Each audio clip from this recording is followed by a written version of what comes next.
What you all just saw were pro-choice protesters in Los Angeles defending one of their own against an LAPD officer.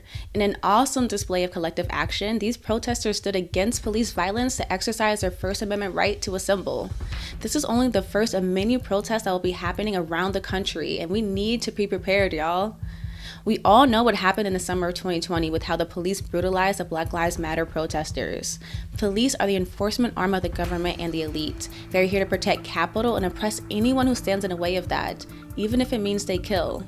So how can we all exhibit the level of bravery those Los Angeles protesters had and protect ourselves from the inevitable police violence we may experience?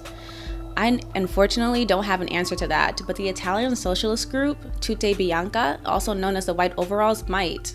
Inspired by the Zapatista Army of National Liberation in Mexico, the White Overalls used anti-police tactics to protect themselves against law enforcement and continue their protest. Protesters use gas masks, which can easily be made with household appliances, definitely don't Google that, helmets, and makeshift barriers. The barriers were held by the front line of the protesters using lightweight inner tubing that speedboats usually drag behind them. They would reinforce the tubing with duct tape, cardboard, and puncture-proof plastic. Large plexiglasses or fences would additionally be used and would often be attached to wheels for movement. Everyone would wear padding under or over top their clothing, usually foam, plastic bottles, or other materials to protect themselves from rubber bullets or projectiles, along with the gas mask and helmets. Protesters were heavily coordinated and routes scouted to ensure easy passage to their destination. These tactics made it difficult for officers to stop the protests, and it often led to successful demonstrations.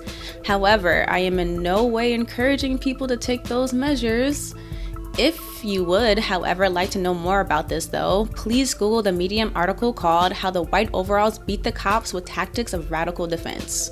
If you are unable to protest, there are plenty of other resources and activities you can do. Start by donating and reaching out to your local grassroots pro-choice organizations. You can also utilize something called relational organizing. It's simply talking to people in your immediate social circle, like your family, friends, coworkers, or neighbors, about what's happening right now.